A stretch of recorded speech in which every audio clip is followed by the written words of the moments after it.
Yes, boss. 444 the world back in here again once again, dog. Happy to be here. Happy to see you guys. Make sure you like, comment, subscribe. You see the topic and what we talking about. And yes, I know this is the last week of the contest. I've been jotting down everybody's names. Gonna reveal that this Friday, and then yeah, I'm gonna be working on I know what it is. I've been wanting to tell y'all because I've been putting it off. I've been working on a way how people can contact me to actually like talk to me with if they need a session or something like that, and I'm working on the pricing to make sure it's something very reasonable, dog. And then as time goes on and I elevate, I raise that, you feel me? So you see the topic, right? People with a finish line mentality, right? Now I'm gonna explain something to you, right? When I say a finish line mentality, I don't mean like in a good way, like, oh, I finished the race of life. You get what I'm saying? I mean the people who know they could have been there to lend a helping hand, or they could have actually chose to assist it, or you get what I'm saying? I talked about showing support, but this is on a different kind of a scale, right? Example, let's say you're a person, you know somebody who was getting down or doing something to elevate themselves. It might have not necessarily been in your per se field, but it's something where you and this person can collaborate, right? You chose not to. It could have been out of hatred. It could have been out of jealousy, or you don't know that person, you don't trust them, or you just didn't want to network with them, right? Now you see they got to the finish line. When they're at the finish line, you decide, yo, let me come and say something now. Whether it be a congratulations or a more say let's work, or let's get certain things done, or let's work on something, right? Here's the deal. When you have a finish line mentality, or you choose to show up at the last minute to work or get something done, or yo, I've been watching you, let's get something going, it's like kind of like you extra self out, and I'm gonna tell you why, right? Choosing to show support from an early age, or choosing to lock in or network, would only be in your best benefit, right? Reason being is this: once a person gets to where it is that they're going, they get out of the tough stages and they see the light of day, and certain people weren't there. Not saying like, hey, I planned on being a part of the team or whatever, but just working with that person on a whole, it's gonna be a little bit harder for you. Because here's why. As time goes on, not only do people gain more experience, they get where it is that they need to go, but as well as that, certain things that they needed that probably you could have offered, they probably found that in somebody else. You get what I'm saying? That's in whatever endeavor in life, whether it be a relationship, business, networking, collaborating. It doesn't really matter. You get what I'm saying? If you know you have something that you can offer or bring to a table, or whatever the case may be, to lock in network, and you see that a person is on their way up, you need to go ahead and do that lock in, right? Because when that time comes and that person goes to where they need to be, or they get to where they're going and you weren't there, it's like a, oh well, bye, I don't really need you, but if you want to work, I'm gonna have you gotta pay me my price. You get what I'm saying? And the reason being for that is this: once you've gone through what you've went through and you got all it is that you needed, you've done all it is that you need to done that all of what you need to do, and certain people weren't there with you, it's a certain feeling where it's like, I understand what you're saying, but it's like, yo, like I don't really need that right now. You get what I'm saying? But if I need you, I'll link you or let you know. You get what I'm saying? That IE is a code of saying, yo, like, shit, if it happens, I don't know. Let's see if it does happen, I'll call you if I need you for some assistance, or if I need you for something. But you kind of play yourself out of a situation. So now I'm going to give you an example and break down all of what I said, right? Let's say you're a person who, because this is very common, right? A lot of people do music nowadays, right? Let's say you're a musician and you know you got a plan, right? You have a marketer, you have a person who does you have a PR, right? You have a person who does beats. You have a person who mixes and masters, all of that. The one thing you're missing is a cameraman, right? One person, you have a ton of options. Yo, we can work together. I'll pay you, but you get what I'm saying? This is my vision of what it is that I'm trying to do, right? Because some people are only looking at it from a money aspect, like, oh, well, I'm not getting paid, or I'm not going to be able to do everything that I need to. They miss out on the bigger picture. You're networking. If a person is in your field and you see that they have something going on, or you could lock in or collaborate, go ahead and do that. I'm going to tell you why. When you network, it only helps you and that person out together. It's like a one hand wash the other type of thing. If you're a cameraman and a person is an artist, they have a fan base and you have work that they need.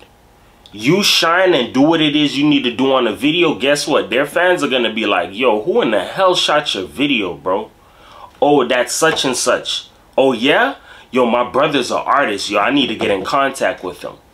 Dog, if you're a person who's waiting on an opportunity, like, guess what? It's gonna fly by you. You have to create the opportunity. It's like when some people say, yo, I'm waiting on that perfect moment to start, or I'm just waiting. When you wait, you let time run by you, dog. And once time get to going, it's not stopping. You feel me? And you can squint, open your eyes, and you're like, yo, I just said I'm waiting, dog. It's been like a year. Yeah, that's one whole year of time you let get right by you. You could have started ASAP. You get what I'm saying? And by you not looking at the bigger picture of life and only basing it around the money, you're gonna lose. I'm gonna show you another example as to why you shouldn't do that, right? Money, here's the rule of a hustler. I don't know how everybody is, because not everybody can hustle. Not everybody will understand what I'm gonna say, right? When you're a hustler, it's an automatic law. If you lose something, you're gonna get it back. Not everybody speaks that language. Not everybody speaks the language of, yo, I had to really sacrifice and thug it to get certain stuff. You feel me? Give you an example, right? When I said I was venturing off into music, me and my artists, we would literally like do some stuff like really thug it, dog. Like, all right, I'm gonna give you an example. When I say thug it, I mean sometimes, some days, bruh, I'd miss lunch or skip lunch, or I'd buy like a little dollar sandwich, and I'm right back into marketing. Because part of his work is part of my work as well. You get what I'm saying? But my work, my face is all over his work. So it kind of takes away his credibility as to, oh, where did you get all of this? You get what I'm saying? Regardless of the fact, because I did certain things in that way, yeah, it helped me out of my face, and a lot of people remember me, and a lot of people wanted to work with me. But at the same time, there was some mistakes that I made on my end where I could have covered my tracks a little bit better to help me out to where I would have never felt like I got played in a way. But at the end of the day, God make everything work out for you in your own best benefit. You feel me? When I was working with him, I did a lot of sacrificing. But when I really thought about it, that's all a part of the mission. If you really want something, you're gonna sacrifice. You feel me? So if you're a person that always likes to eat out or whatever the case may be, just to make your dream happen, you're gonna cut back on certain stuff. Just like even with this, I cut back on doing a lot of stuff because I want to actually get my stuff together with marketing. You feel me? It's just different angles in different ways, right? From me doing that, my name and my face was out there amongst a lot of people. And a lot of people till this day hit me up saying, yo, dog, I want to work with you, bro. Like, I understand certain situations, but, bro, like, I want to work with you. You feel me? Like, let's work. But that's just not my thing anymore. But I really started to think about it. I like, dog, from me networking and locking in, it worked out for me in my best benefit. Tell you why. Because if you're a person who has dreams to do something it may not be in that same perspective or same aspect that you want, but you have to understand something. If you want to be out here, you have to get your face up. You got to get your face out there in the world for people to see who you are. You have to have people build familiarity with your face. You get what I'm saying? Yo, I remember you from here. Yo, I remember you from here. You get what I'm saying? And then your name and your reputation follows behind all of that. You feel me? So back into the whole finish line mentality, because it all ties in with this. When you're running a race or you're trying to get to a certain destination, you have to put in work. Whether you're the person that's running it for yourself or a person that's trying to get to a next level to try and understand certain things, you have to tag along, bro. You have to understand what goes on. If you don't understand what goes on during the race and you show up at the finish line expecting like, yo, I was there for you, this, that, and the third, you're probably going to get out of here. You get what I'm saying? You are not here. You feel me? That's where it shows that a lot of people have a finish line mentality. It's just like back into another whole fold with rapping, right? And this is the concept that blows my mind, right? People don't support local rappers, right? They support mainstream rappers. Okay, that's cool. Every mainstream rapper was once a local rapper. That's the part that just blows my mind. So it's like, people see the finished product, but it's like, yo, what was the grind stages like? When they was trying to get people to check them out or listen to them, or, yo, you do camera work, yo, lock in with me. You get what I'm saying? It's different ways that you can work with a person, dog, or get your face up, or really like put yourself out there. Some people have this finish line mentality because of the fact that it's either they see that you're better than them, they choose not to work with you because they feel like, yo, I got something that's way more lit than yours, and then they come to find out that, yo, it isn't working. Let me see if I could come click up with them now. No. If you and a person are headed in the same direction, it makes sense that you lock in or do some work with them. I'm going to give you another example because I like using all type of examples, and music is something that's very influential. A lot of people know about music. I don't know about a lot of the newer rappers now, but some of them, they have situations that I know some people heard of or people heard of them. Look at DaBaby, right? And look at Stunna 4 Vegas, right? If everybody knows who DaBaby is, do you know who Stunna 4 Vegas is? Show you how this is a perfect example, and it's just so cocaine dope. You get what I'm saying? DaBaby was always rapping and doing his thing, right?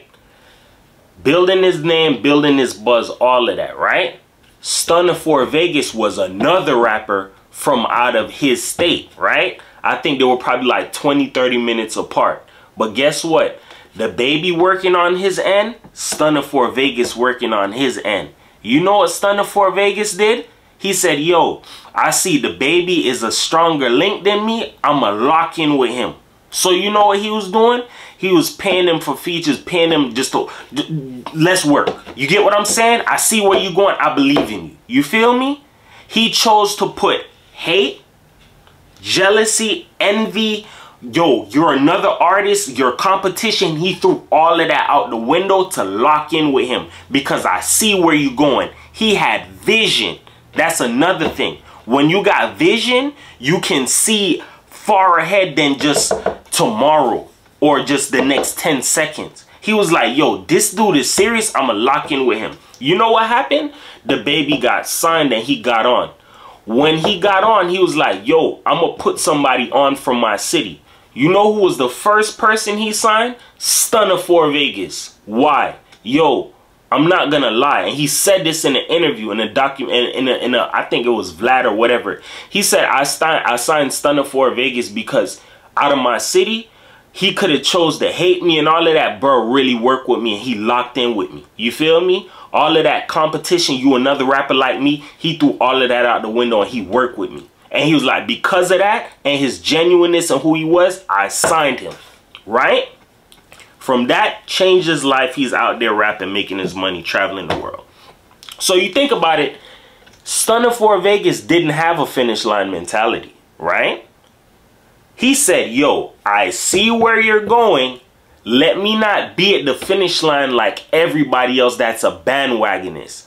I see what you're trying to do and I'm on the same route as you. Let's not compete against each other. Let's work together. Guess what? That one hand wash the other mentality, guess what? The baby got to the finish line. Yo, I remember who was trying to work with me. I remember who was talking down on me. I remember who was throwing hate. And I remember who was solid. Guess what? I could sign somebody. Stunner, come on. I'm going to sign you. I'm going to put you on. Imagine this and flip-flop the whole scenario, right? Imagine if he had a finish line mentality and he did not show support. He chose to do something that everybody else does. Throw hate at you, throw shade. I don't like you. You're competition for me. You're out my same state. But guess what? He didn't do that. He locked in with him, and guess what? He's traveling, making money with him, just like him.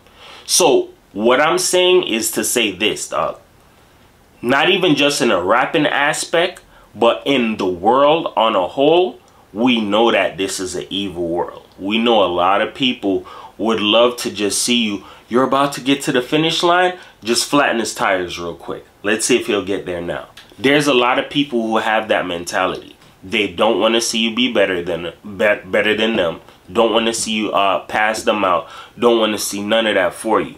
But at the same time, guess what? If you get to the finish line, they want to know why you ain't hit them up. And at that same time, them same people, they don't even take a step back to realize, yo, what did I do to X myself out so I'm not at the finish line with this person? What did I really do? Some people can't even sit down and recall because they're just so programmed to being a hater and being jealous that they wouldn't even stop and realize their own actions and take accountability. You feel me? Never have a finish line mentality. If you see somebody is better than you or somebody's working on something and you know you can lock in or collaborate with them, do it. You feel me? If you have that much hatred or whatever the case may be, you need to work on that. Pride, put that to the side. Because if that person pops off and gets to where it is that they need to go, it's a wrap. You feel me? It's a wrap.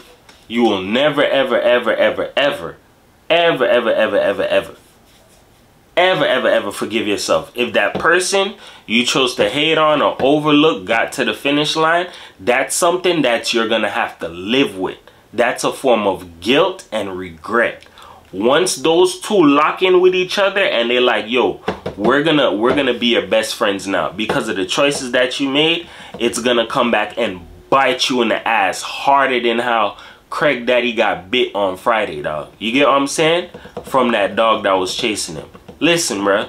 When karma comes back around because you chose to not do the right things or let jealousy and envy take over, it's gonna bite you, dog.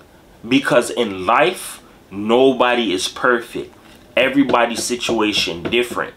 But you have to understand this. When you have a finish line mentality, it blinds you. You cannot see nothing else. Here's the deal. A lot of people are used to seeing the finished product, but they don't know what it took to get the product there. They just hear stories.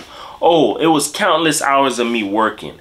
Countless hours of me doing this. Failed numerous of times. I've been doing this for years and years. And then somebody finally got there. You feel me?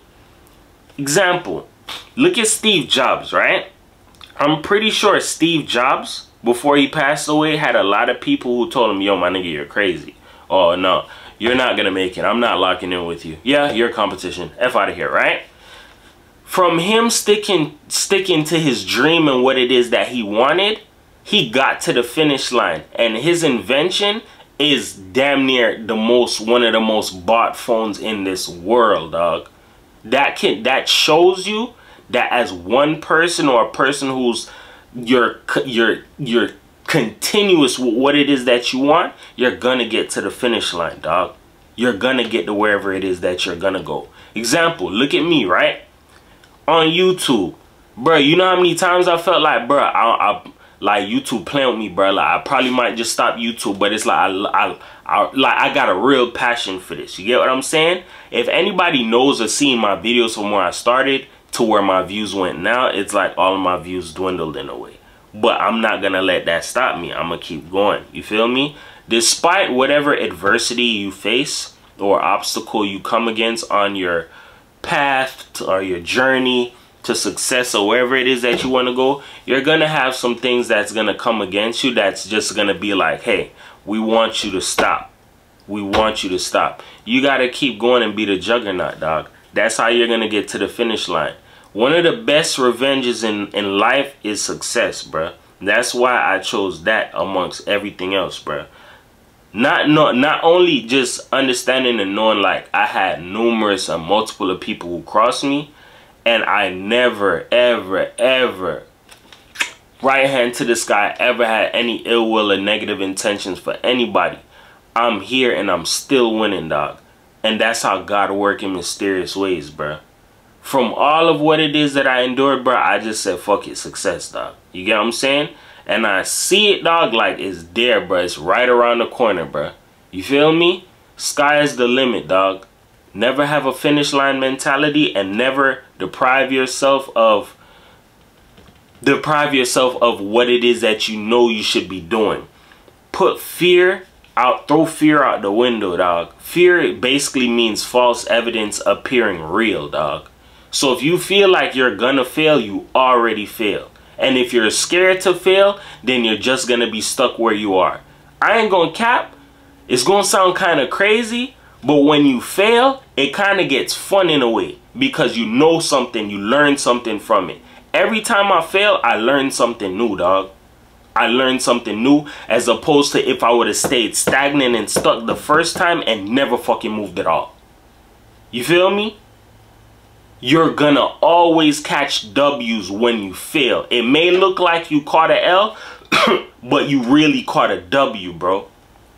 Who would have known that when you fail, you would get a golden lesson, as opposed to if you would have stayed stagnant and never tried it all, bro? When you're running a race in life, dog, ain't nothing wrong if you're gonna take a quick break, dog, but just make sure you get right back to it, dog. Don't forget what it is that you want, and never lose sight of what your dream is. Chase that shit, you feel me? There's a lot of different obstacles we're gonna face. You might have a job that wants you to, hey, we need you in here on Monday. No, you can't go here. Hey, I'm your girlfriend. No, you can't go here to pursue this or chase any dream. Dream what? I'm your dreams. There's some people like that, dog, and they will do anything in the world to stop you, bruh. You feel me? Never let anybody stop you from your dreams, dog. That's one of the biggest things I can ever preach to anybody, dog. If you don't chase your dreams, you're gonna be miserable AF, dog. You feel me? You're gonna be a shoulda, coulda, woulda, dog. Don't do that. Don't let your best years get by you. Don't have a finish line mentality. Show love and show support, and make sure you lock in the network, dog. Don't be afraid to try, dog. You only fail when you never try at all, bruh. Fear is false evidence appearing real, and once you put your foot out there and you fail and you get back up and you make it a habit to keep getting back up, I promise you it's gonna come a time that you can never be knocked down. And even if you do get knocked down, guess what? You programmed yourself to get back up, dog. That being said, dog, words can help you, they can hurt you, but here on my channel I use them to uplift you, because everybody's a champion, dog. Love you guys. Peace. Don't work too hard. 440 for the world.